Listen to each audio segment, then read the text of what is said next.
Good evening and a very, very warm welcome to you wherever you may be. Thank you for joining us on episode 31 of the Oz Cro Soccer Show.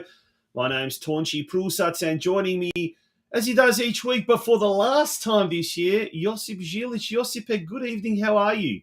Good evening, mate, and great to be back in the hot seat. Thanks to Reds for filling in the last week. You did a good Whilst job. I was down, but not down for the count. I was just down for No. yeah. Unfortunately, a bit of cold flu, sinusitis got the better of me. But thank you very much, Radoslav. Much appreciated. You did a great job. It's great to be here, Tonch, and I'm looking forward to tonight's show. And yes, it is my last my last run for 22 before I hit jet set overseas for a little bit of football and a little bit of leisure. Enough. Don't get us all jealous and Ljubomorni. Lucky you. Never. Well deserved break. We'll be hearing probably a little bit more about that a bit later on. But we were talking off here. We were slightly a little bit off whatever, but we were just talking as two old Croatians do, and they just start talking, forgetting about time. About birthdays, about parents' birthdays. It is my mum's birthday today, so happy birthday to Neda. Neda. She's probably not listening to this or watching this because we'll play it to her, won't we? Yeah, she's too busy, I don't know, with the rest of the family having whatever, collage and, that sort of stuff. But it's also your late father's birthday as well tomorrow. Tomorrow, yeah. My dad would be 90 if he was still with us on this earth. He'd be 90 tomorrow, and happy birthday, Dad. It's been a long time since he's left this earthly walk and joined the best upstairs. But not a year goes by without wish him a happy birthday. And Mala Gospa is always a special one because of his birthday. Yeah, speaking of Mala Gospa, we were just talking, and I reckon a lot of Croatians have this ancestral story to tell. But before we get on to the soccer, we'll talk about this. Mala Gospa, my grandmother, my maternal grandmother, was actually literate. So she couldn't read, she couldn't write, but she knew how, when my mum was born, because it was the Dan prije Male Gospe, the day before Mala Gospa. And interestingly, my mum's birthday is actually the 26th of August. It's written down in the optina over there, but she's actually was born almost 2 weeks later. But you've got a funny story to tell about that, where your parents were born a month before, married a month before they were married. Yeah. And I didn't know. I've been doing my Croatian citizenship paperwork, and that, as we know, is a nightmare to deal with. But now, thanks to Plema, we can go through the questionnaire and help you and direct you. But as I was doing that and putting it together, I said to my sister, "Hang on, the church had them married a month before. We always used to celebrate their anniversary." And she said, "Yeah, because in the Yugo days, you weren't married until the option put a stamp on it, not because of the church." And I was like, "Yeah, explains a lot." Gone are those days, or are they? Who knows? But anyway, thank goodness that is all over. Croatians are going crazy around the world overnight with the amazing result of unbelievable. This is why soccer is the greatest sport in the world. That David versus Goliath thing, and we talk about Josip. You've got the North Geelong top there. I've got the North Geelong top in homage of North Geelong this week, scooping the individual awards at the Victorian Gold Medal Awards. We'll find out. We'll talk a bit more about that. But as you know, Josip, and a lot of Croatian clubs around Australia, we have that problem of, compared to some of the other clubs, we don't have the money, we don't have the resources, but we've got something in us, that fighting spirit, that warrior spirit, that Hrvatstvo, whatever, from them. But they were born, I think, I always say this to people, we had something to prove. And you look at a country of 4 million people, how it stands up to the rest of the world, particularly in the area of soccer. Yeah. It's amazing. But what happened? I'm a Hajduk supporter, proud Hajduk supporter, but I'm just as proud of Dinamo Zagreb this morning with what they did. And if you've just fallen down from the last shower and don't know what the hell we're talking about, 1-0 win over Chelsea. To me, Tonchi, this morning I felt like when Croatia beat England in 2018. That's how I felt. Yeah. I was looking at people, clearly the more favoured Dinamo supporters, like that. Big call out to Danny Jutrisha, because he always puts that clip up. Yeah. He always puts that clip up of Shaq and the gang every time Dinamo has a big win. So thanks, Jutro. I love it when you post it. But just seeing that sort of parochialism come out of people. And there was a lot of people who are, like yourself, massive Hajduk supporters that did tip the lid, in appreciation. Yeah. Amazing. Now, this little one line I actually heard from a Hajduk. It was a report, a comment from a Hajduk supporter. I think might have been after one of the big games in Split. But I'll translate it into Dinamo talk. If you are a Dinamo supporter and you happen to have died yesterday, Zajeborci.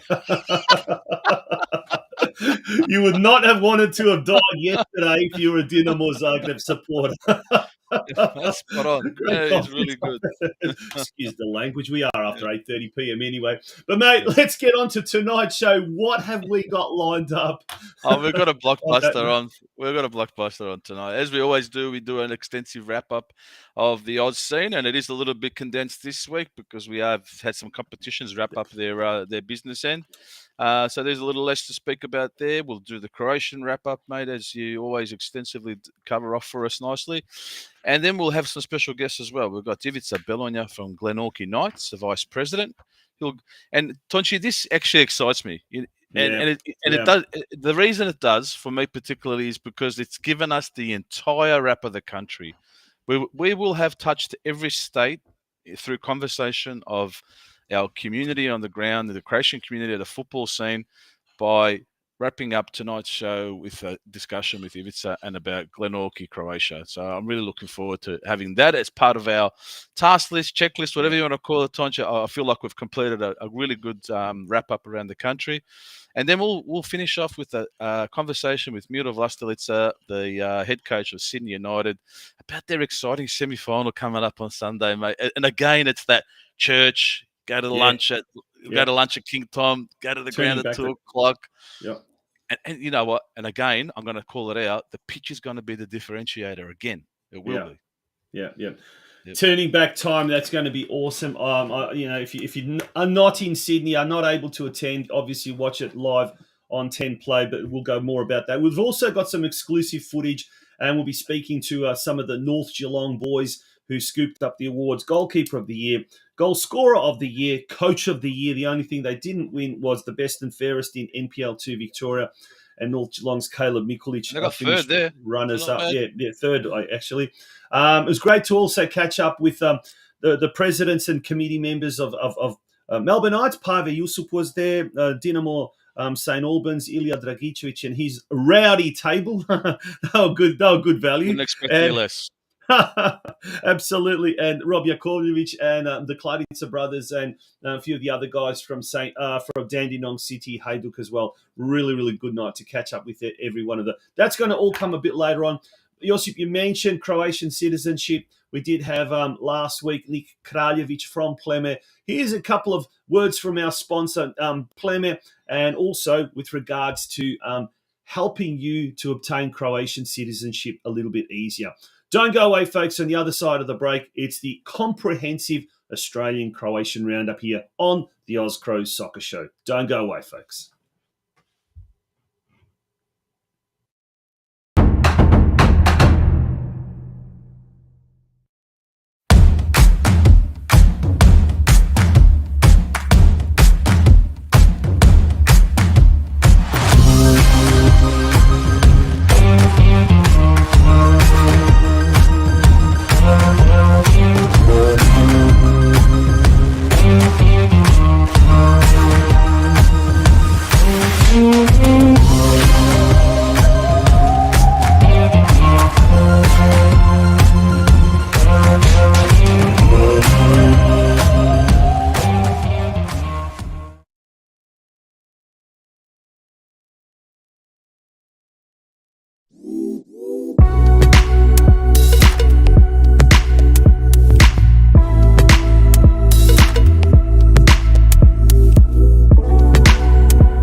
Welcome back to the Oz Cro Soccer Show. Josipa, let's kick it off with the Australian Croatian roundup. Thanks, Donchi. Yes, we'll go straight into New South Wales and speak about South Coast United, who are clinging on to try and avoid relegation. They had a 0-0 draw against Corrimal on the weekend, and whilst other teams around them in that zone are winning. They're taking on 10th place Winona this week, and if they do beat them, they'll extend the lead to 4 points and probably be likely to hang on to that 9th spot and avoid dipping down too far. So all the best to South Coast United. The Dallies, they played in their final on the weekend, 3-2 winners over Linfield. So congratulations to Sydney Dalmatia, otherwise known as Willoughby Dallies. All the best, and look forward to seeing them around at the tourney. Not personally, but I guess a lot of others will. Newcastle, last Saturday, semi-final time for the all-age crew. Unfortunately, going down 4-1 in their first season back for the all-ages. So, well done on a successful year to the team, and I'm sure they'll be back fighting fit for the 2023 season. And speaking of 2023, the guys who are in Divi 3 who are pushing in for for promotion, should I say, they're playing in semis this weekend. The Resis are taking on Belbird, and the first team are taking on Curry Curry. We're expecting a good crowd, a good turnout in support of the team at the home ground at Pasadena Oval, and I'm sure they'll come out with the goods and head into a final, which we expect will be Hamilton Azzurri. Okay, good luck to Newcastle, Croatia. The big one this weekend. Yeah, this weekend we've got Sydney United taking on Brisbane Roar at home, 2:00 Sunday. I'll tell you what, if you're in Sydney, Newcastle, Wollongong, Canberra, get yourself there. If you feel like having a weekend away, head yourself into Sydney and support Sydney United.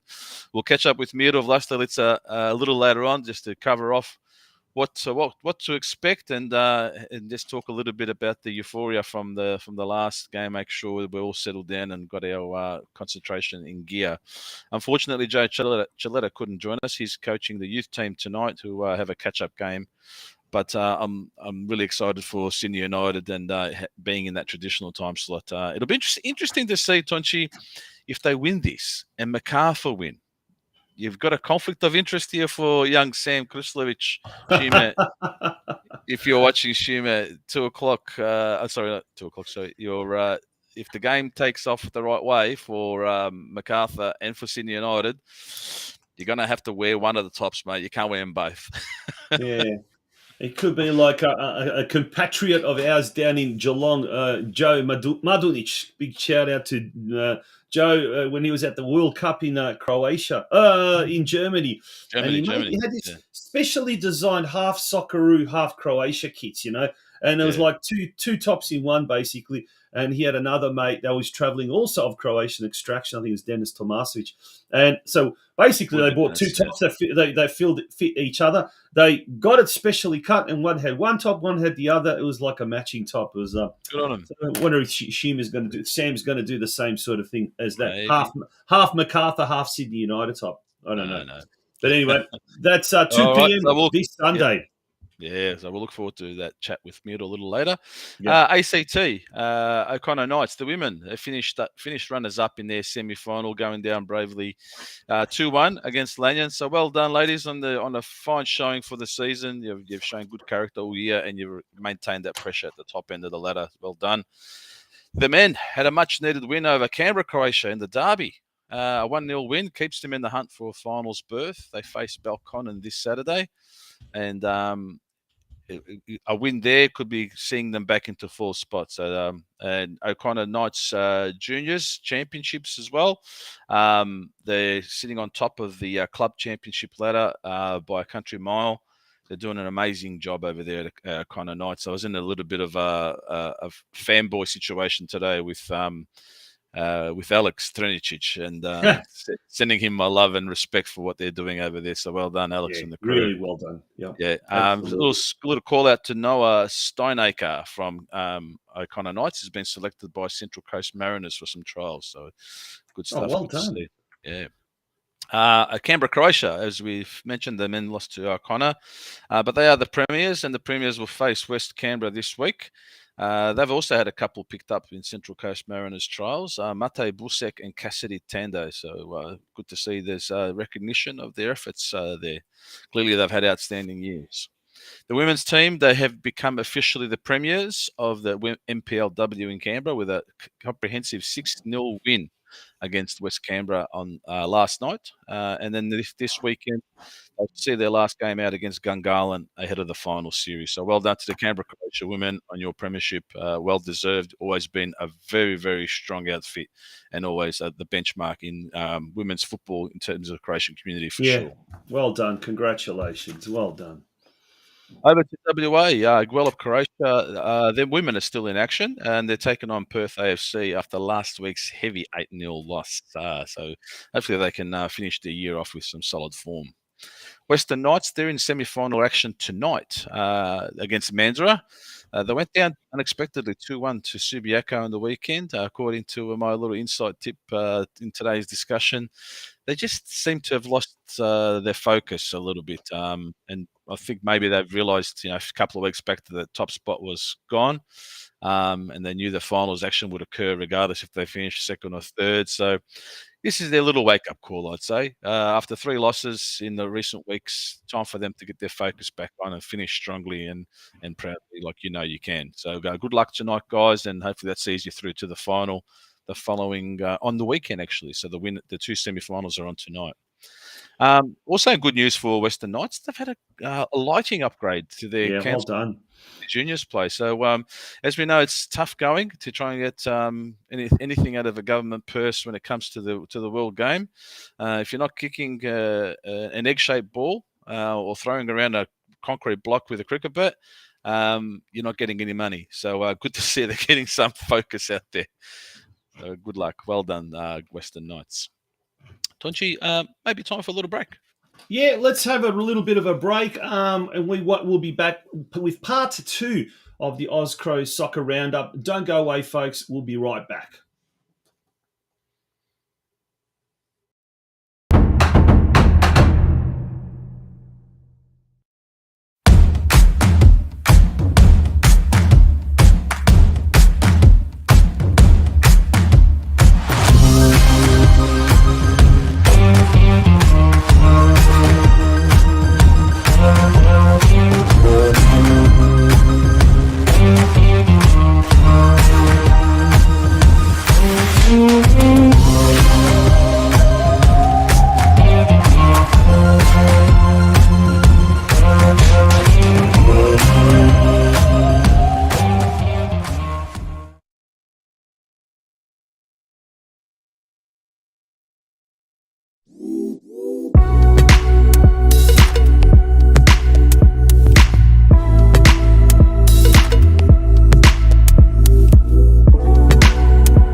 Welcome back to the Oz Cro Soccer Show. Josipa, take it away with part 2 of the Australian Croatian Roundup.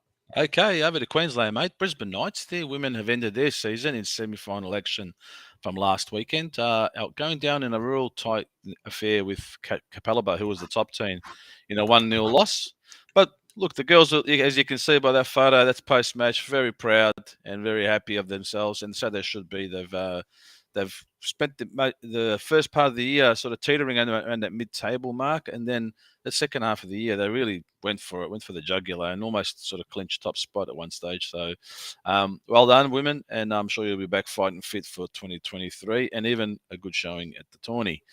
The men's team, they finished their season in 6th spot after a 6-3 win over Mogwell FC on the weekend. So well done, guys.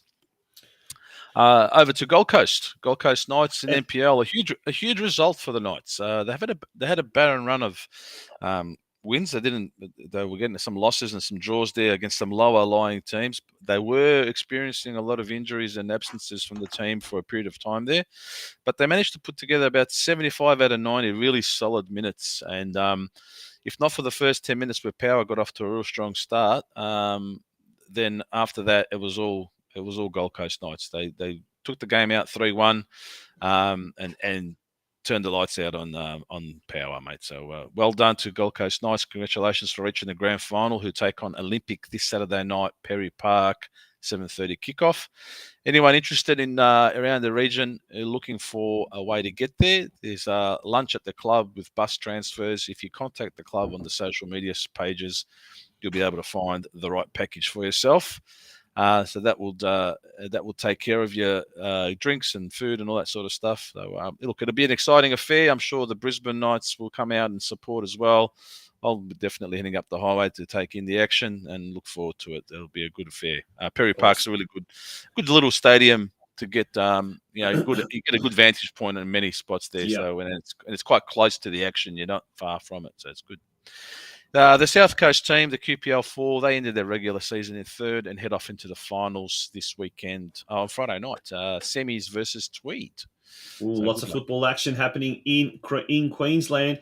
And before we actually leave Queensland, back to Brisbane. They've got their gala night coming up very, very shortly. On the 24th of September there at the Croatian Club in Brisbane. 65th anniversary gala night. Tell us a bit more about this, Josipa. Yeah, so the club, it sort of crept up on me, I guess. I saw that it being pushed around today. So 65 years since Brisbane, Croatia has come together. They'll have their celebration, their gala night on the 24th of September at the Croatian Club in Brisbane, which if you've been there before for an event, we were there for the Tawny Gala night. It's a nice, big, spacious ballroom. So plenty of room there, and get yourself onto the Brisbane Knights social media pages for the details for booking. And it promises to be a great affair. And what is it, $20 at the door? And it includes your dinner and dessert. So that's not too bad, mate. That's insane. That is insane. That is a very good price. Like normally, I mean, they'd obviously have to subsidise that, because for $15 you can't get entertainment plus dessert, and they're obviously going down the path of wanting to really celebrate with the community. So that's Brisbane, Croatia. I take my hat off to the organisers there. They're not trying to make it a profit raising event or fundraising event. They're actually going down the path of a celebration. Well done. Yeah. For tickets, contact Andrea. Reduce the obstacle and people will come, mate. Yeah, 100%. Well done to them. And kids 6 years and under for free. Contact Andrea there, 0478 946 016 for your tickets. That's sure to sell out, but well done to Brisbane, Croatia on that note. That's brilliant. Over to Victoria, mate. So not much football action going on in Victoria at the moment, but we do know that the Masters of Sexy Football at Strathmore had a semi-final win over Beaumaris. That's a 3-2 win for the Masters. So well done, guys. Off to the final this coming weekend. I'm sure Ante Dragovic will be chomping at the bit for that one. If you don't know who Ante Dragovic is, he's the fella there on the bottom left-hand side. He's got the red beanie there. He's got his hand on the ball. Yep. Very sexy pose, I might add, Mr. Dragovic. Very sexy pose. Yes. Well done to Strat. I'm sure he's got that photo up in the hallway as you're walking through there. Yeah. Now, big news at Strathmore Split, I'm hearing in the off-season, the local council finally is going to pull their finger out and put a lot of money into fixing that Strathnava Reserve, let's call it that. It has become a quagmire. It has been anything but a football field. This is what I'm hearing. I don't know if that's true, but there's quite a substantial bit of work set to be done to the ground in the off-season. If someone is listening in from Split, can they confirm that? But that's what I've been hearing, yeah. Anyway, staying in Melbourne, the juniors, the Crow Cup. Junior Crow Cup, Tonchi, how delightful is this, right? You see, it takes me back now, because now it's been a few years since my kids were at that age now, and flicking through the photos throughout the week, seeing different clubs post their kids up on the pages. It was really nice. Took me back some time, just to see that delight and pure joy on the kids' faces. Just that their love of being together and participating. It's exactly what it's all about.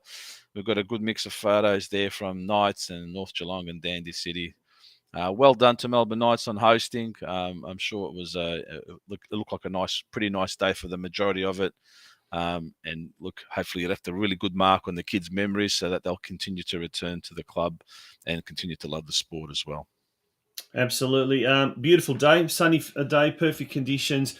And for a lot of the kids, it was just a case of like, wow, we played on the main ground at Knight Yeah, Stadium. Obviously the yeah. Mark Viduka stand there in the background. And then they had the presentation upstairs in the VIP rooms in the Mark Viduka stand. And for a lot of these kiddies and for a lot of the parents, it's probably the first time they've actually set foot there. And I know there was a lot of photos of this big Mark Viduka poster, mural, if you like, in there. And the kids were taking photos, and it was great. It really, really was good. And Yeah.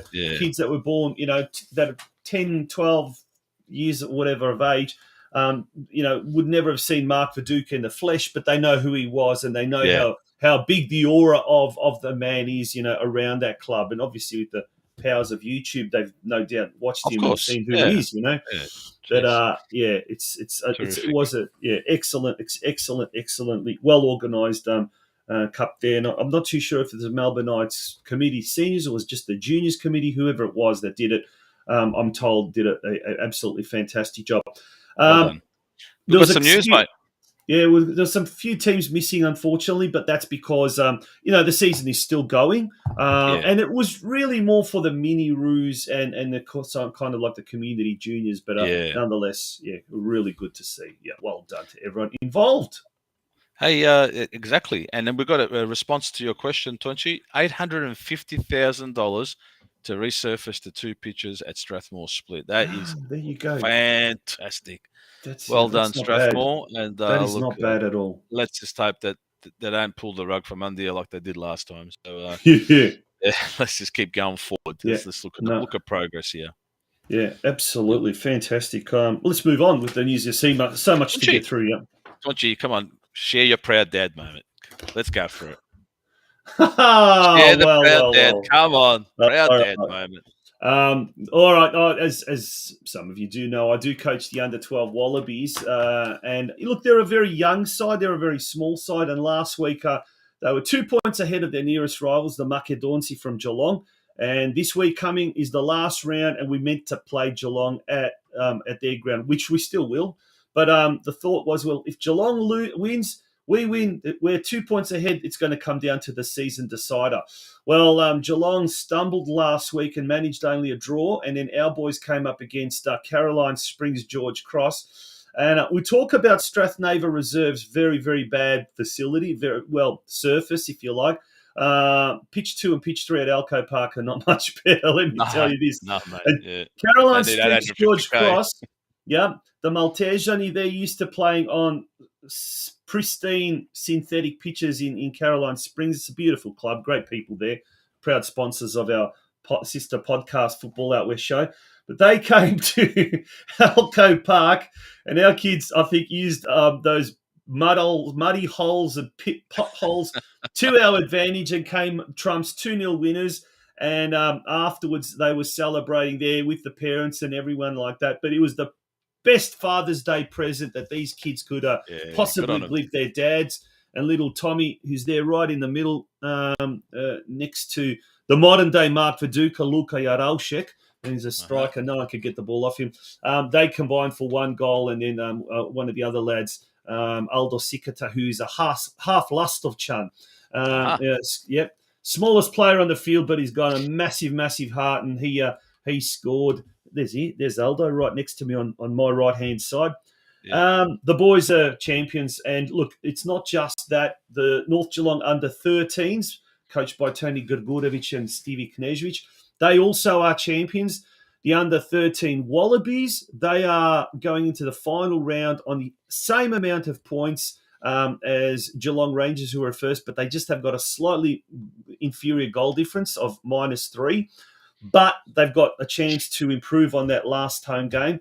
And then the under-12 Kangas did also very well. So those players in that pre-NPL pathway program are all doing very well. And North Geelong are doing extremely well in the NPL juniors as well. So we've got, and look, Dinamo, Dandy, Melbourne Knights have all got some great juniors. And this is something that was evident at the Crow Cup, the I and D Cup early in the year, Josip.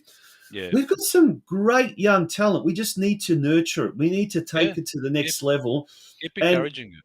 5-10 years down the track, we're going to have another golden generation of young kids coming up through the ranks. Exactly. When you look at North Geelong, which in the next part of the news is 16 players selected for the national championships to represent Victoria. Let's talk about that.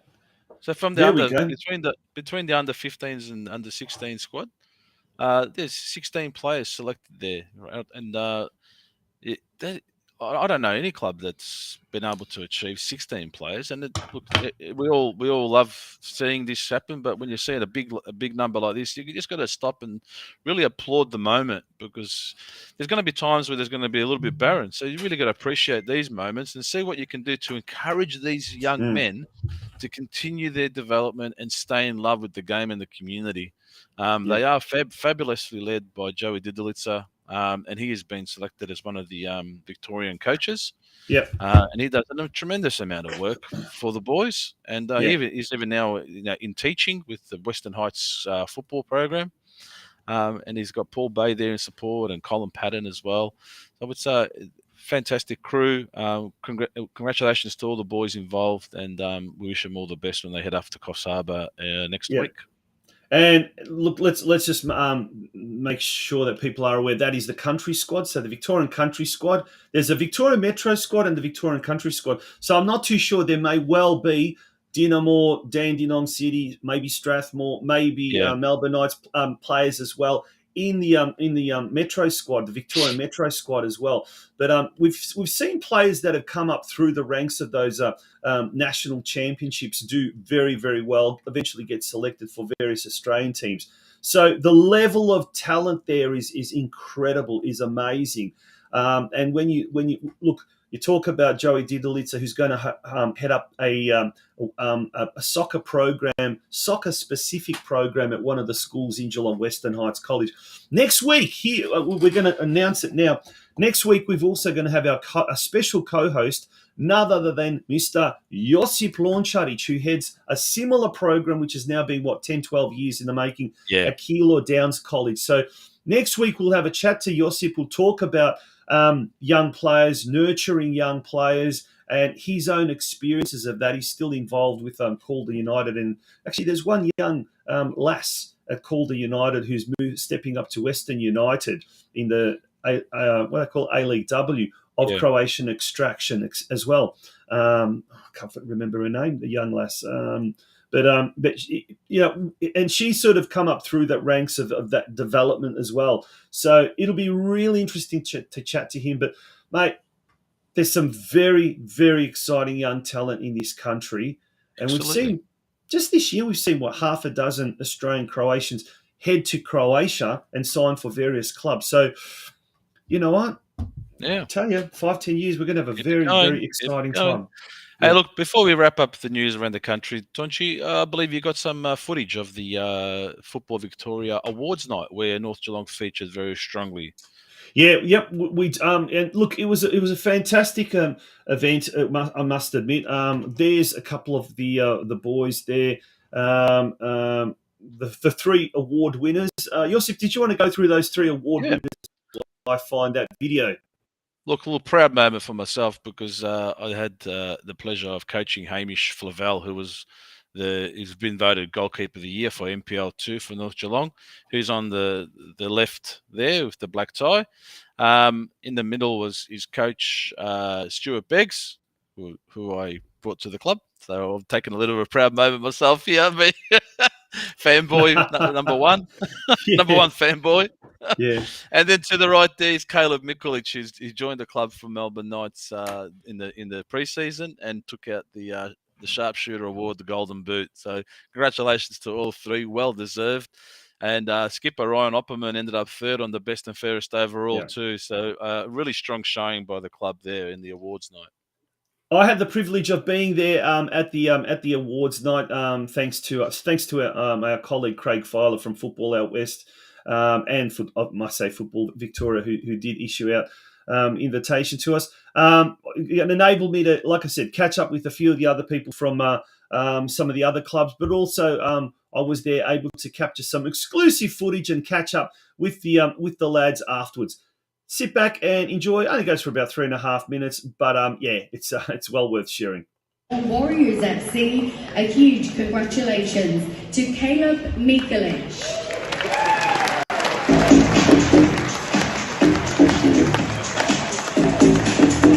Geelong Warriors at sea is Hamish Clever.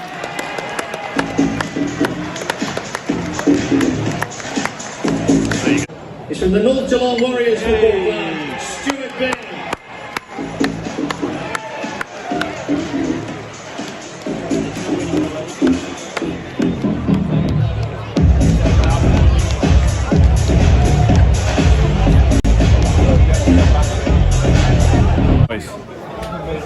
Hayne, congratulations, mate. Goalkeeper of the year, NPL2. Thoughts on the season just gone by? Yeah, no, like as I said, very humbled about the result. Not something that I expected, but something that I'll take definitely. And it's a credit to where we are and where we've got to for the league. So thank you very much. This bloke, by the way, this bloke shows up to training every single night, an hour before every single session. So if there's anyone else that deserves that all the best to him. He deserves that shit. You know, to the Golden Boot winner and the Coach of the Year, Caleb Mikulich, first of all, here he is. Golden Boot winner of NPL2, Oz Cro Soccer Show. Thank you very much. Thank you. It means a lot. Couldn't have done it without Cozzy. Yeah, Begsy, Oppie, everyone, all the boys. Couldn't have done it without you. It was actually that simple. All he has to do is score more goals than everyone else. And guess what?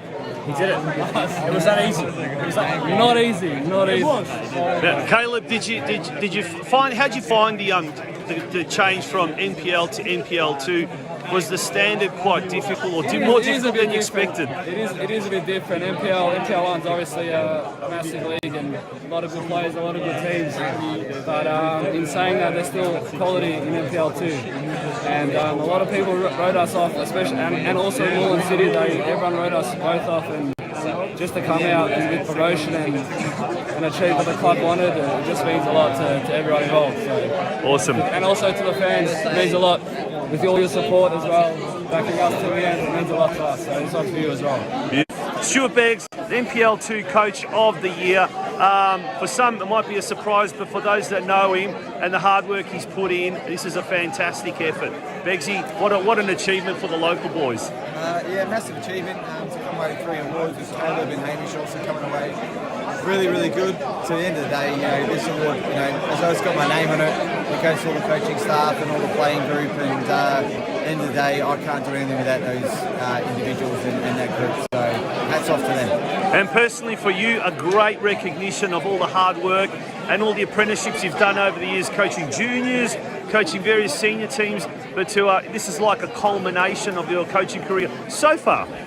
Look, yeah, more to come. More to come, but I'll take this while I can. But this does go to all the hours and lots of conversation I've had with coaches a lot better and a lot more experienced than I am, and like James Coots. I take my hat off to him. I've probably learned as much as I can from him, and I'm still learning off even of my assistant Adrian Bates. So yeah, so hopefully this is the start of a coaching journey, and we'll see what happens for me.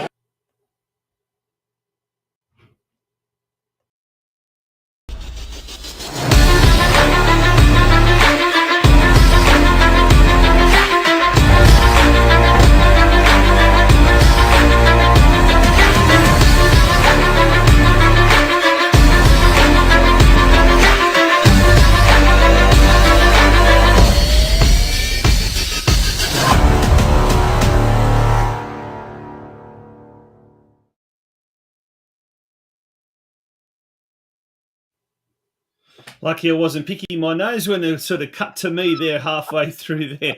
Fala ti Bože. Anyway, we're back to the Oz Cro Soccer Show. There was some gold bit snippets of interviews there with the gents from North Geelong. And look, the thing that's overriding amongst all three of them is their humble nature. They were really, really willing to sort of pay homage to the rest of the crew, but it was their teammates that really kind of let the bag out of the hat. Lockie McGrath there, Nick Cosdra as well. and how they really said their dedication. In Hamish Flavel's case, he turns up an hour before and he does a lot of his own training. And that's not mucking around. That's not taking the mickey. That's actually, the case. And a lot of them do that. So that's what leads to that dedication. That's what leads to those accolades. I'll vouch for that. And Hamish has been diligent about that for years. I remember in 2018 when we got him back to the club after him spending some time in senior football in lower leagues. I invited him back to come to the club, and he took that on so seriously. Another level. Absolutely another level. And I've had the privilege of seeing my own nephew, who was keeper for 10 years at North. I never seen him do what Hamish did ever. Not even, Daniel, you're a talented keeper, but you didn't do 50% of what Hamish does. Yeah. Now, if I'm not mistaken, Hamish played in State League 4. So that's at the moment about 7 tiers below the A League. Before he came back to North Geelong, worked his way up, State 1, NPL, and whatnot, that sort of stuff. So, I mean, that's a good lesson for any young person. Maybe they're not getting, at their NPL club or at their senior club. Maybe they're not getting a regular position. But sometimes it's a case of one step back and then 2 steps forward. And he's not the only one that has dropped down to lower divisions in the state leagues and then come back to North Geelong. There's half a dozen players like that. So that is absolutely fantastic. Moving along, we're really, we always end up being behind the 8 ball. We've got so much more to get through. Time for the Croatian roundup. But we're going to start this with a little bit of footage of what happened this morning in Zagreb at the Maksimir Stadium. Amazing scenes.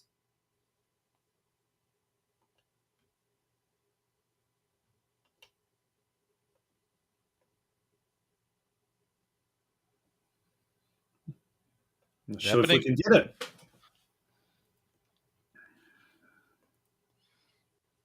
No, there's no. We don't seem to have any. Well, we can't get the footage. We can get the audio, but we just can't get the footage, unfortunately. No. I think it was actually too big a file, but we couldn't play that. But if you want to go onto the GNK Dinamo Zagreb Facebook page, and there's footage there of after the game, the magic and all of that kind of stuff. It's just amazing, yeah. We'll go on to the Croatian news now straight away, and if we look at the results first up in the HNL, Josip, did you want to go through those results fairly quickly? Yeah, look, last Saturday's game, Dinamo a comprehensive 3-1 win over Rijeka, giving Rijeka some more grief for the start of the season. Varaždin with a great 2-1 tight win over Gorica. Then we head on to the draw with Osijek and Šibenik 1-0. And then on Monday night, we had Istra go down to Lokomotiva 1-2. And Hajduk returning back to winning ways emphatically with a 5-1 win over Slaven Belupo, who was marching along quite solidly for a period there and took a nice dint to the car doors. Yeah, Zoran Zekic, the Hajduk, the Slaven Belupo coach, who was just in awe. Prior to the game, he said this is one of the best Hajduk split teams and they're going to be very difficult. And then he said, look, we've been shellacked by teams that have been nowhere near as good as Hajduk in the past like that. But this Hajduk team is absolutely incredible. So, look, they may be well on the way back. Nikola Kalinic scored 2 goals there. So maybe he's finally hitting form. And he's really struggled ever since he's come back. He scored a few important goals. He scored in the Cup final last year. I think he scored in the Super Cup earlier this year. So he has scored goals at decisive moments, but he just hasn't been producing what he's capable of. But nonetheless, Dinamo Zagreb clearly out in front, 22 points from 8 games. Look at that goal difference, 27-4, 10. Now, speaking of goal difference, the only other club that has got a positive goal difference is Hajduk Split. This is amazing. 13 goals for, 8 goals against. They've got 12 points from their 6 games. So they've got catch-up games against Gorica and Rijeka. Ironically, those 2 teams are both at the foot of the competition standings. Should they win those 2 games, they'll shoot up to 18 points and outright second. Varaždin, they've been doing exceptionally well. They're in the top 4.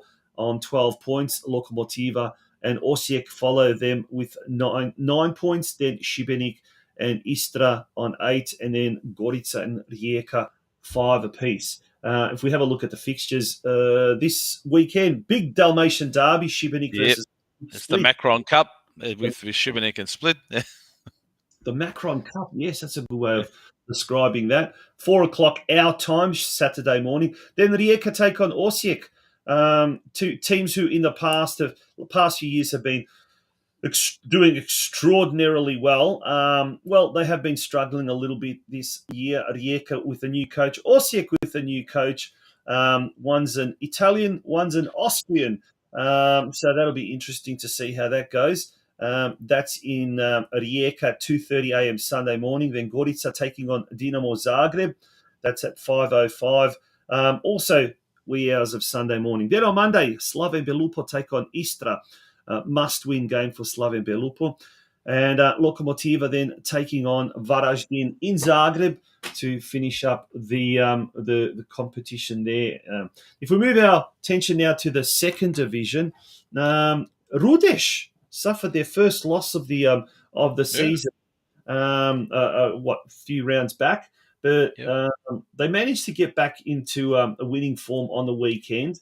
They beat Dugopolje, so 1-0, and that was a really important win for them. They needed to get that win because Dugopolje were really starting to get the momentum as well. Dubrava and Jarun, the Zagreb derby, Jarun 1-0 winners over Dubrava. Orient and Bijelo Brdo. This is Orient's 4th draw of the season, 4th consecutive. Tell you what, they're resolute. Well, they're still undefeated, and they don't have a negative goal difference, but they are sitting 2 points away from bottom spot. So how funny is that? Solin and Kustošija split versus Zagreb in that encounter, finished all square 1-1. Dragovoljac also drew with Croatia Zmijavci 1-1. But our team, Cibalia, suffered their first loss of the season. In the Eastern Derby, mate. So, look, if you're going to lose to anyone, Tonch, you're going to lose to Vukovar. That's okay. 100%. You can take it to Vukovar. That's all right. Yeah. Tonch, one thing I'm noticing here is this pattern of the scores. Have you noticed? It looks like binary. It's all zeros and ones. Yes, isn't it? Either very low scoring and very tight games, or the defences are extremely on top in both cases. If you look at the goal differences in Druga compared to the goal differences in Prva, you got clubs that have copped 10, 12, 13 goals in Prva, and over here, no one's copped double figures, nor scored double figures yet. Yeah, what do you make of that? What do you make of that yourself? KG against people are probably trying to look at how they're going to sustain their year's form without risking too much. It's always every battle's about risk. How big is your risk? How big is your reward? And that leverage pulling which way you want to go. Right now, it looks like all the teams are not willing to risk a lot and trying to sneak reward rather than put a big risk on and get a big reward. Now, isn't it interesting that it's happening in the second division, not in the first division? But but that's an interesting one actually. Now, look, getting back to Dinamo Zagreb and Ante Čačić, and earlier this morning, the press conference after the win over Chelsea, and later we were to find out it had major ramifications. I suppose for Croatian football, as positive ramifications, obviously for Dinamo earning, 2.8 million euros just for winning that 3 points. But there was some negative ramifications for Chelsea. We'll go into that shortly. But Ante Čačić, I think this man is now starting to pick up more and more fans. He's had his fair share of critics. And look, he was a TV technician, a TV repairman. And so many people at the start of the season were saying, he should go back to repairing TVs and, what's he doing? This is going to be the worst Dinamo Zagreb team, blah, blah, blah. But, mate, the guy's incredible what he's doing and what he's coordinating, what he's managing, what he's leading. And this is what he said at the press conference. Look, It was a great win, yes, but we have to forget about this. The National League, the HNL, is our holy grail. Without it, we cannot maintain the atmosphere in our team and seek the Champions League.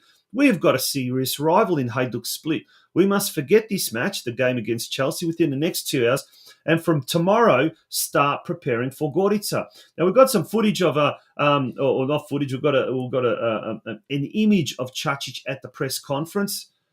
Man, Zaboga Miloga, as they say. Could he not have turned that bottle a little bit around, with that red star, very prominent front and centre? I mean, come on, Ante. Come on, Imenjače. You're getting a... He could have pulled out a Karlovačko in front of it. Same company. He could have done he could have done the Ronaldo, the Cristiano Ronaldo. When he took out the beer bottle and put a water bottle instead. You could have put a Bardel on there. Bardel, Janica, nema veze, whatever. No, it's not Heineken. Reminds me of the good old days when we used to get, a beer and you get a Heineken. The first thing you used to do was scratch that little petokaka. Otherwise you couldn't drink it. That's right. Wouldn't taste right. Hey, but look, Tonchi, one thing I've got to notice about Čačić's demeanour is in the words that his dialogue.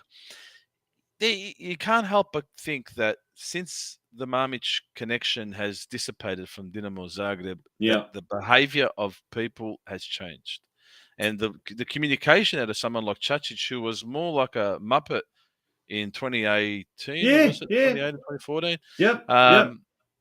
And then, he turned around to the stands listening to Mamić talking to him.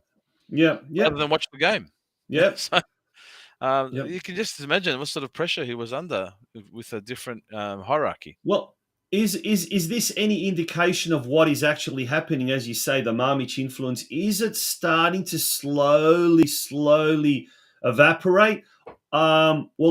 Zvone Boban, the legendary Zvone Boban, for the first time in 20 years returned to the Maksimir, and he'd refused to return in years gone by because Mamić was so prevalent and involved.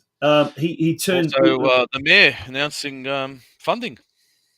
What did he announce? I haven't heard this. Funding for the stadium, and that he's going to make it happen with the church next door. Just like Strathmore Splits Council there. I'll see it when I believe it. Water, mate. How much money has been promised for the renovation of Maksimir, and how much money has been poured into it only for that? It is quite an embarrassment, actually. But one victim out of all of this has been the Chelsea coach. Just a few hours ago, we found out that Chelsea Football Club have parted company with Thomas Tuchel. I don't know how to pronounce that. But, he's been the number one victim after, how can a club of Chelsea's magnitude travel to Central Europe to some, place that, compared to London is 1/10 the size, and the budget of Dinamo Zagreb compared to Chelsea's is probably 1/1,000,000th the size, and yet exactly. They returned to London with their tail between their legs. Something had to happen. Put that on your resume. Look at that ladder. If we look at that ladder after opening day, and the good thing is Salzburg and Milan drew, so that makes it that little bit easier. But here we go. There's that binary goal difference that you talked about: 1-0, 1-1, 1-1, 1-0, 1. After the first round, Dinamo Zagreb sitting on top of Group B, very very pretty. They travelled to Milan next week. I think it's Wednesday night, is it? Wednesday night, Thursday morning our time, where they take on Milan. That is going to be a corker of a game. It'll be very interesting to see how Dinamo then fares against Milan in Milan at the San Siro. That's going to be one hell of a game. And I tell you what, you can only hope and wish that more sensations are going to be caused, but achieved, if you like. But what a fantastic overall result that was for Dinamo Zagreb and Croatian soccer. Now, before we finish our roundup, just quickly, let's jump over to BiH, Bosnia and Herzegovina. All the Croatian teams did very, very well. Having a look over there, Željezničar defeated Igman 1-0. Velez smashed Tuzla City 4-0. Sloboda defeated Sloga 4-2. But now let's look at the Croatian teams, Široki Brijeg, 2-0 winners over Borac Banja Luka. Well done, Široki Brijeg. Zrinski over over Sarajevo. Wow, 4-1 at home. 4-1. That's a big like it. result. Now, despite copping a red card in Trebinje, Posuše ran out 1-0 winners against Leotar. So well done. It's a clean sweep of victories for the Croatian clubs. Široki Brijeg on top by goal difference. And they've got a game in hand as well. Željezničar Sarajevo occupy second and third spot. Posuše, they have started moving up. They were kind of struggling at one stage, but they've jumped up to seventh. Yes, Velez and Sloboda below them have got a few games in hand. And Zrinski at the moment in second last spot, but they've got a mammoth Velez, 5 games. Velez and Sloboda and Tuzla have all got to play Zrinski. Yeah, yes. Good point.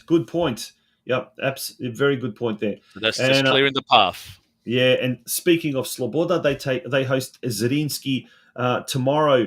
I think it's tomorrow night on as a Friday morning.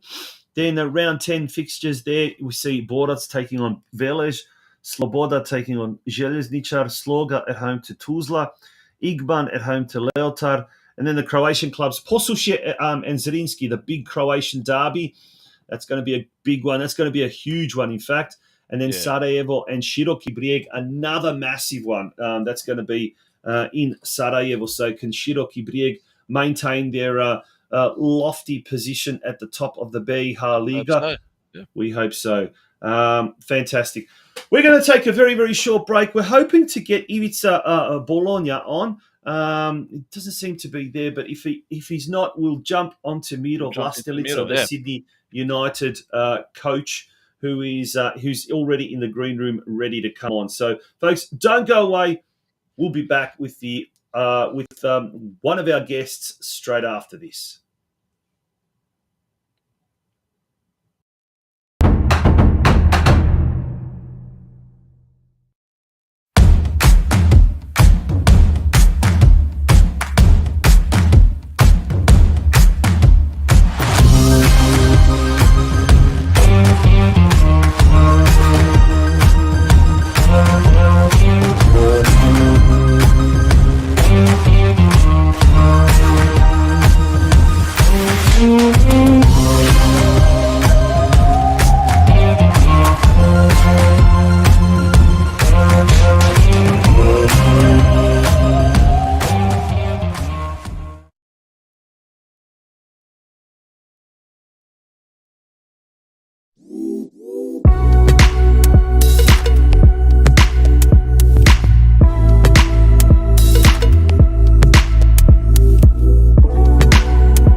Welcome back to the Oz Cro Soccer Show, and it's going to be a huge game on Sunday, an historic occasion for Sydney United, Sydney, Croatia. The first time that they will be playing in the semi-finals of the Australia Cup. The Croatian media in Croatia has been suggesting it is one of the biggest days, or the biggest day in the club's history, but we know in the old National Soccer League there was some mighty big days, but it's been a fairy tale ride to the semi-finals of the Australia Cup. And now, Josip, we're going to have a little bit of a chat with the Sydney United head coach MIRO VLASTELICA, who's been eagerly waiting in the green room, and it's an absolute pleasure to welcome MIRO to the show. Good evening, MIRO. How are you? Not too bad. And yourself, Tonchi? Josip? G'day, mate. How you going? Good. That's the way, mate. Hey, I'll tell you what, was over at the game against Penn Power and took in the atmosphere as I rocked up a little bit late to the game. But I actually thought when I walked through the gates, I was at a Sydney United home game. Is that how you felt? Yeah. No, it was amazing. Like even coming out of the change rooms, we could hear the supporters like inside the rooms, even arriving to the ground. But yeah, it was phenomenal. Like and that's something that, yeah, not many other clubs and teams in the country get. What we have. I think I've brought this up in the past. The supporters that travel and that are always there. Yeah. And yeah, like we can't thank them enough. Like, the guys the supporters that travelled up from Sydney, and then, we had support up there from the Gold Coast, Brisbane as well. It was just brilliant. It was brilliant to see. Fantastic. And with regards to the result, you got the right result at the end of the day, and it pushes you through onto the semi-finals. And now leading into that, how's the team shaping up for that match? Have you got a full list to look for? Oh, look, we're working towards that. We've had a few boys, like even leading into Peninsula, that weren't 100%. So yeah, we're just working on a couple of boys at the moment, trying to get them fully fit and ready to go for Brisbane. So we should be pretty close. Good stuff. And now, go ahead, Tunch. I was going to say, there's that photo. I managed to dig it up in the archives from Brisbane there, but it must have kind of like travelling interstate. Like this was the first opportunity for the club to travel interstate. All the other games have been played up in Sydney and it would have kind of given the boys a little bit of that taste of what maybe a national second division would be like. And, travelling as a touring party, getting to Brisbane, flying in. Were the boys genuinely, how were they excited, or were they really just focused on the game at hand, or were they able to enjoy the experience? As Josip said, it felt like a Sydney United home game, but it was in a different city. How much of that could the boys really enjoy? Oh, look, of course they enjoyed the moment and whatnot, but I think they were focused. We could see it on the Friday. We obviously travelled on Saturday. It was Saturday morning, the day before we came up, and you could see it. They were focused, and once we arrived in Brisbane, they went out and did had their own time. Like we didn't want to come there and start telling them you've got to do this, you got to do that. Like we wanted them to sort of stick to their own routines and whatnot. But we had like a team dinner. We had a communal room in the hotel, so we had dinner, we had our meetings, we had our chats. And you could see they were focused. And most of the boys, after dinner, hung around. Obviously we had an NPL final in New South Wales, so they watched that. Then some of them stayed on and watched a bit of the Premier League, but most of them were in bed, not late. So yeah, there was a lot of focus. They knew what was up for grabs. Yeah, I don't suppose Joey shared stories of Melbourne, Croatia road trips to Newcastle and things like that. No, I had to go out. Where a team, we lost a team bus. Brisbane. He might be able to tell you a story where a team bus left me and Mark Silic behind in Newcastle one night. I was stationed.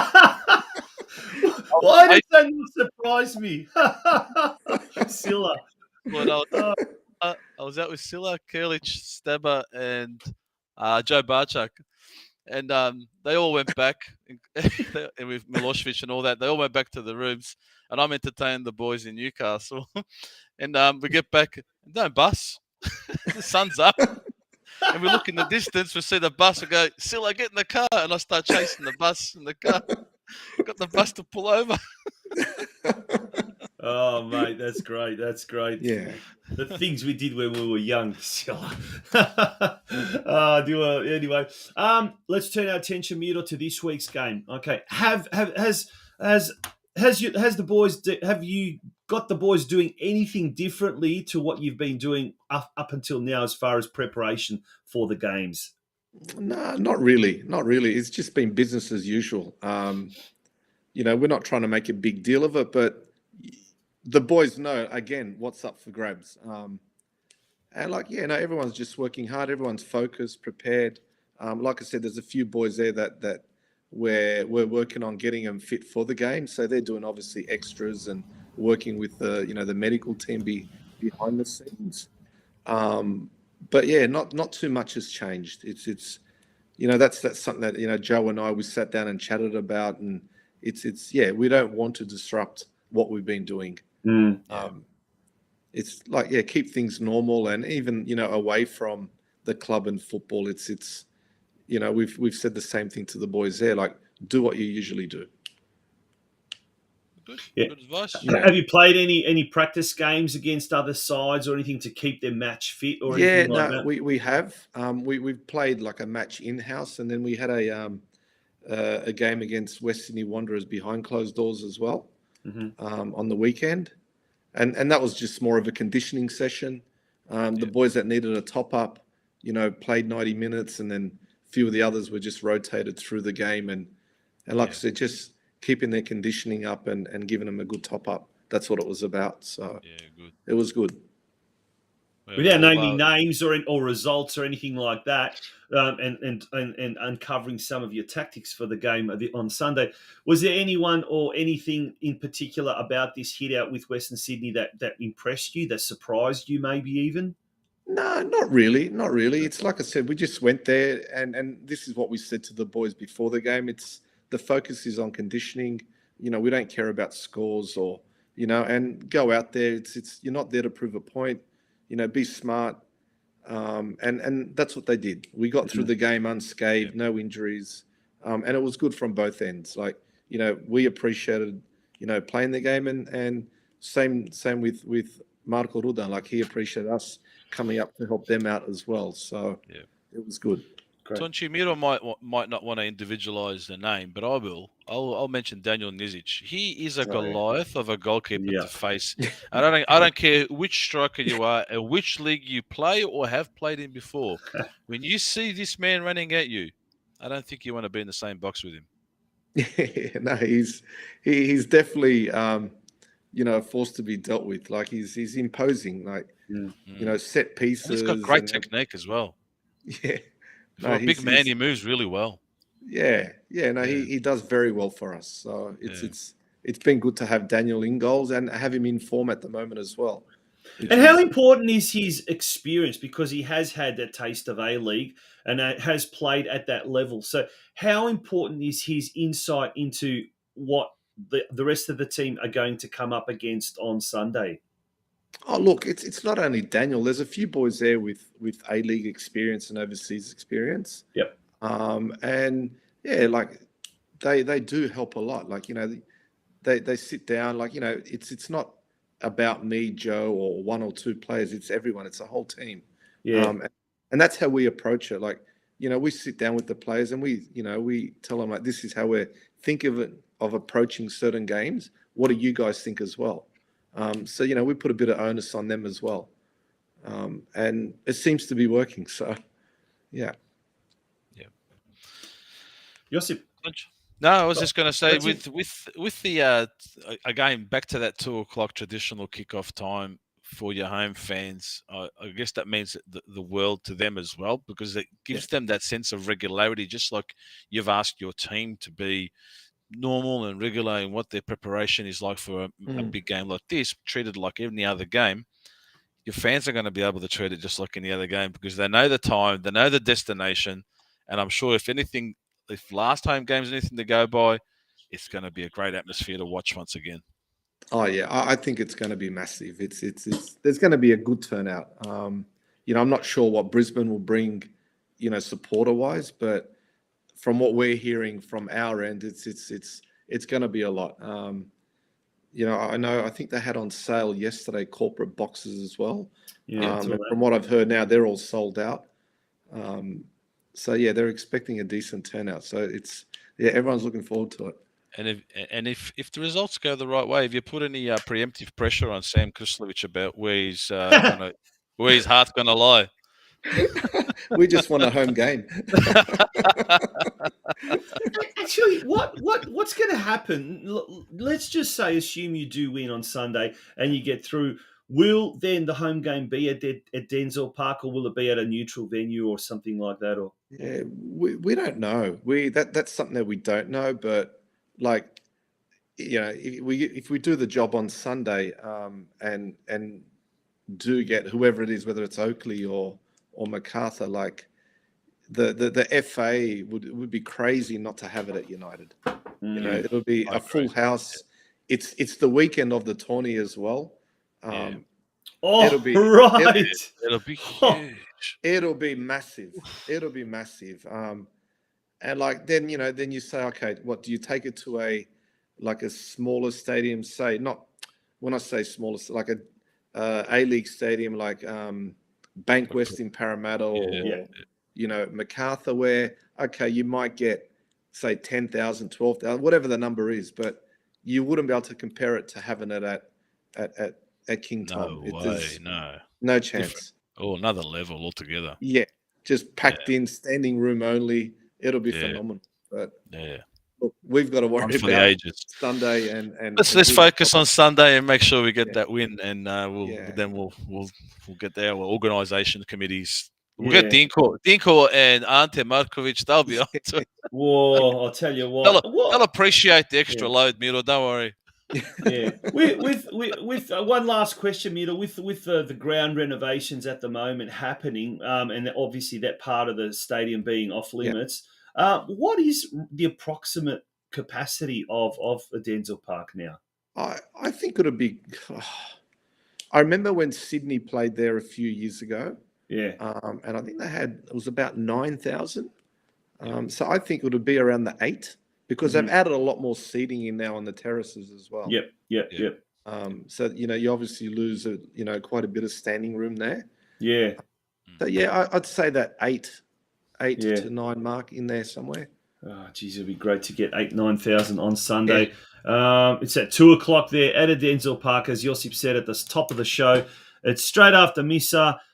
Pop over there for maybe an early ručak or just have a few snacks, chavapi roll, and then pop into the club later, King Tom Club later for a proper dinner. But, it's going to be an awesome event. Oakley Cannons, they're playing South Melbourne in the big Victorian NPL Grand Final on Sunday, and then they've got another big game against Macarthur the following week, so they're going to be absolutely knackered. But nonetheless, I'm sure they've got some very, very good players, as does Sydney United. We know that Sydney United is going to give it a good shake, and we can't wait for Sunday. It's going to be awesome. But all the very best wishes to you, Miro, to the players and to the club for a very big Sunday afternoon of soccer at King Tom. Yeah, look, I just hope we get a good turnout. And, I know the boys are going to leave everything on the park. But also I just want to say thank you to everyone again on coming up to Brisbane last week. It was, much appreciated. The travelling supporters, the Brisbane crowd, the Gold Coast crowd, it was really, really appreciated. Yeah. And also, like from me personally, special thanks to Petard and Adrian Pulic. For the bit of help they gave us behind the scenes as well was good. And also Scotty McDonald, that helped me out a little bit when I come up midweek as well to watch Peninsula. So thank you to those guys as well. Good to hear that the collaboration's strong. Good stuff. Yeah. Good stuff. Miro, all the best. And we hope to, and I'll tell you what, if Sydney United gets through, and I know they will, we'll get Joe Chaleta finally on next week's show. We've tried to get him on 3 times, and every time there's a game or something, or you were sick one stage, and he had to then jump in. But this time, hopefully, we'll get Joe on next week's show. You can tell us all about the Newcastle trip. Josipe. Miro, thanks very much for that. Thanks, guys. Thanks again. Thank you very much. Miro Vlastelica from Sydney United. We're going to take a very, very short break. When we return, we're going to jump down across Bass Strait and talk to the Vice President of Glenorchy Knights, Hobart, Croatia, IVICA, BOLONJA. He'll be joining us very, very shortly. As I said, as you said, Josipe, really looking forward to this chat. So don't go away, folks. We'll be right back.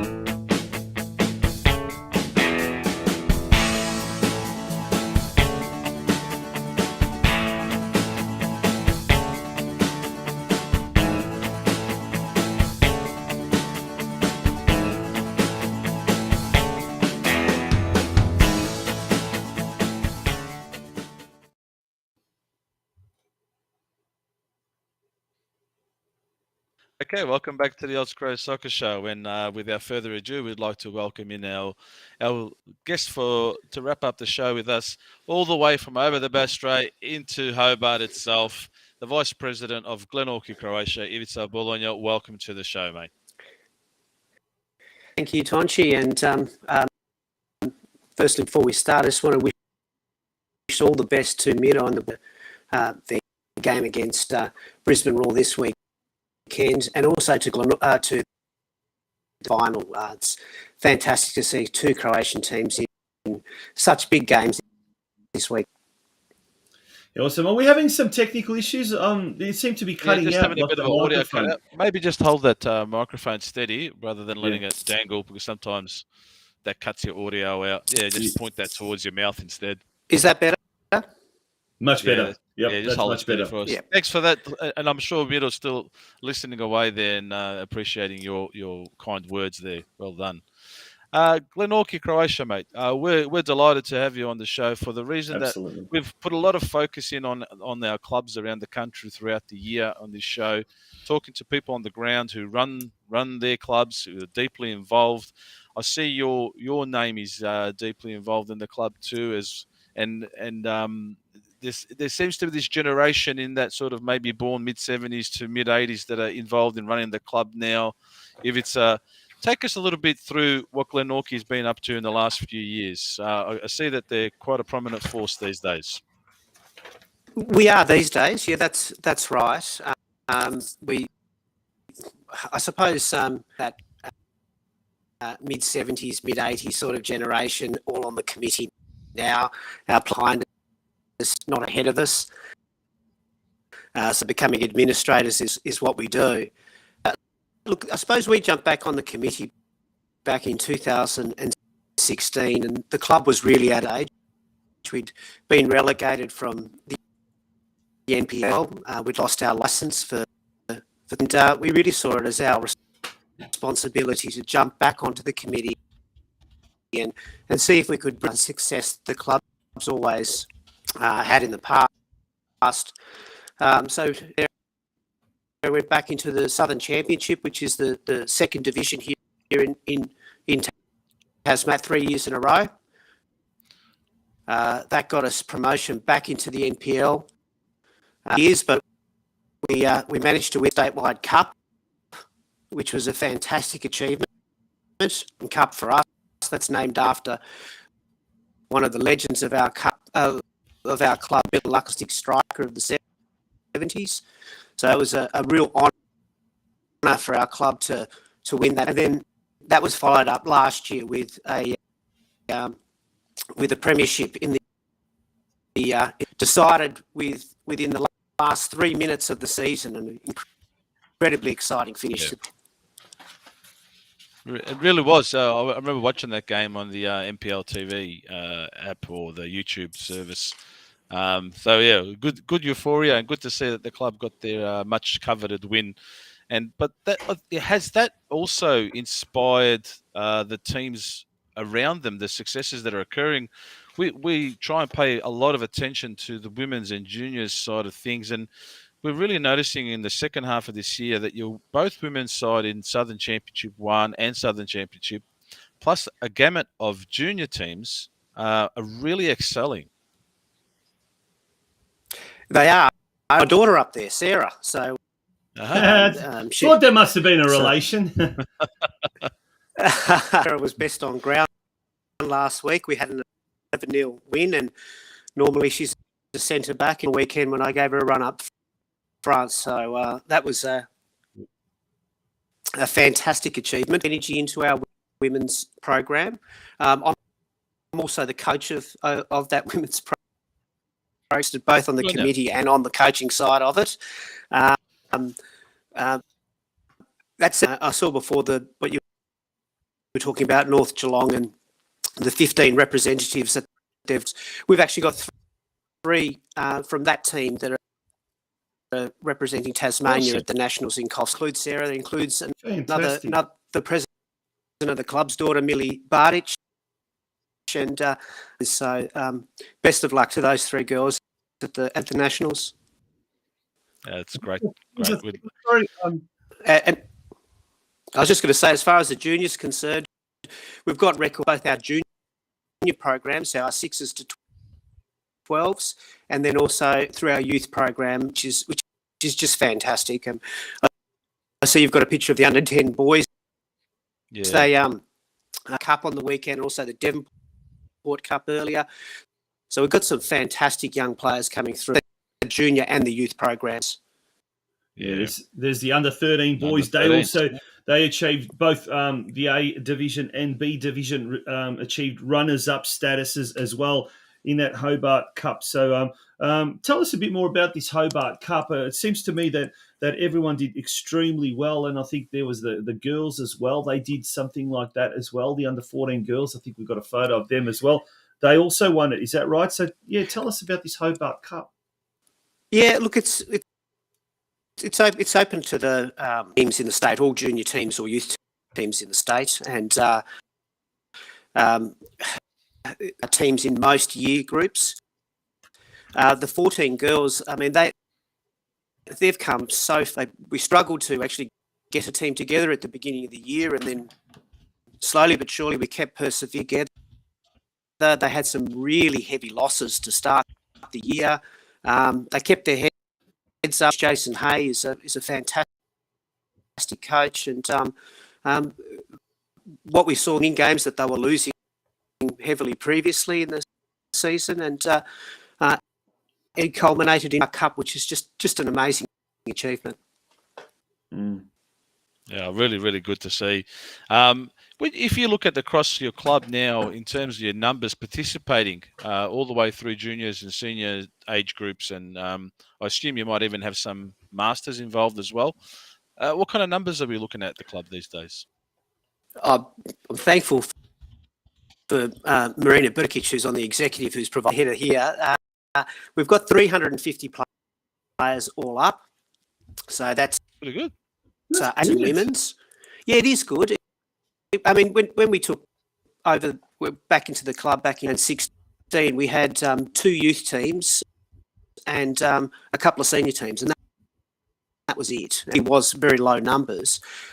There's 150 juniors, so the 6s to 12s, youth, which is your 13s to 18s, and then 80 seniors, which is great. And we've got that, and we're really just on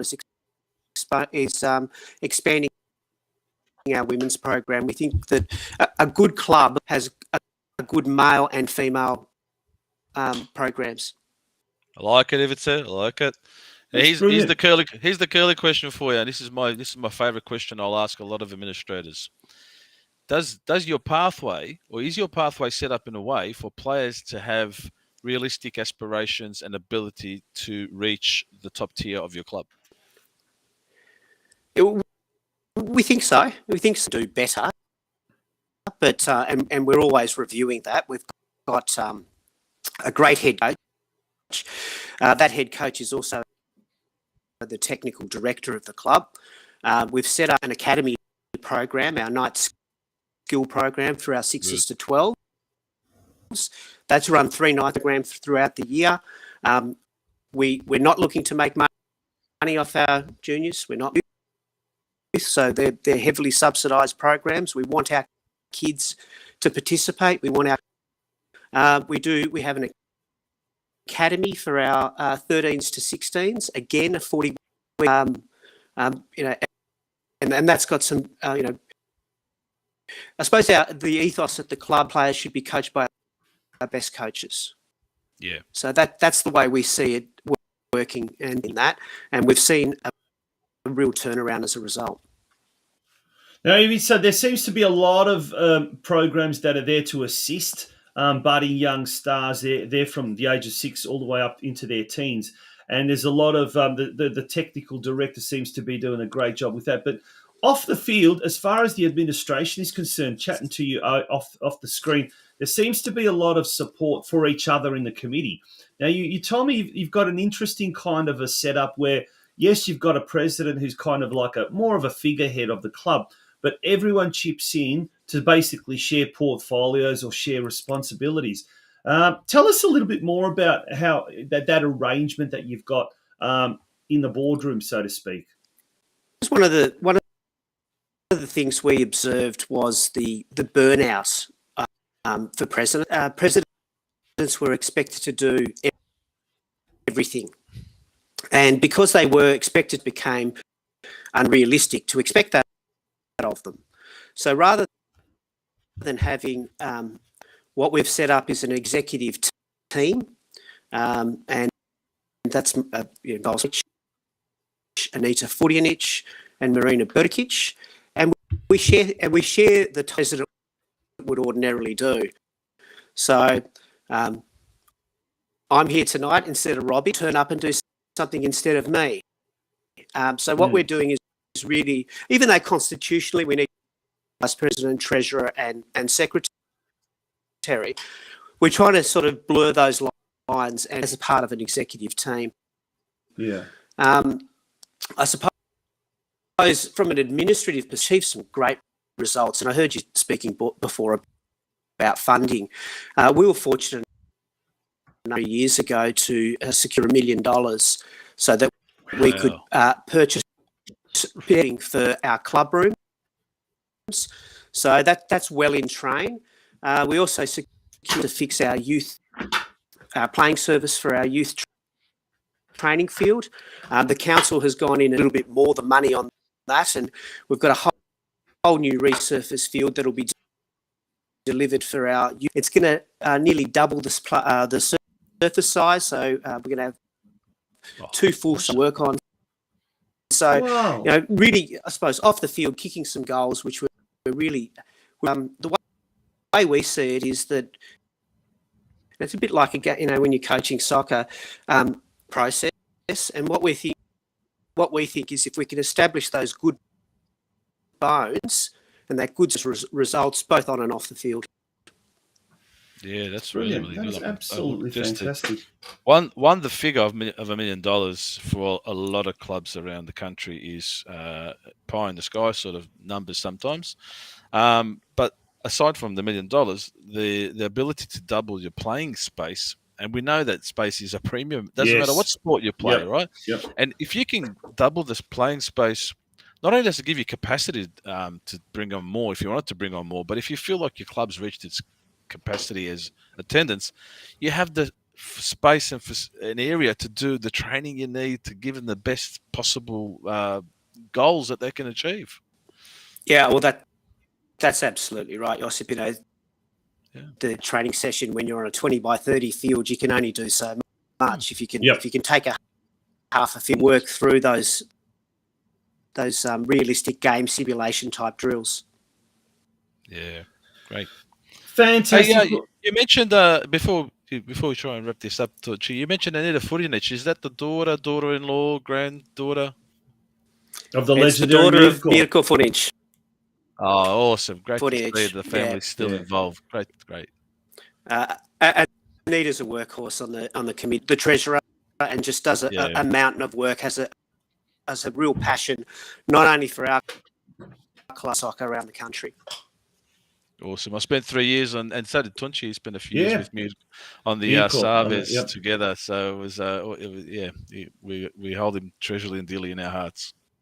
We do too. Absolutely. A true legend of the game, and someone who has not only had a big impact on Glenorchy Knights and the football community in Tasmania, but Australia wide, and it was well regarded, well respected by every club wherever he went to, and it was great to see. On that note, Ivica, thank you so much for joining us on our penultimate episode of the Oz Cro Soccer Show. We've had a phenomenal amount of guests, and it's been a real privilege, as Josip said, to profile all of our member clubs, but now also to make it complete by profiling the Glenorchy Knights as well. We've covered the Apple Isle, and really do look forward to one day popping down there and visiting you guys. But from all accounts, it seems like an awesome operation that you guys are overseeing. So well done, and congrats to you all.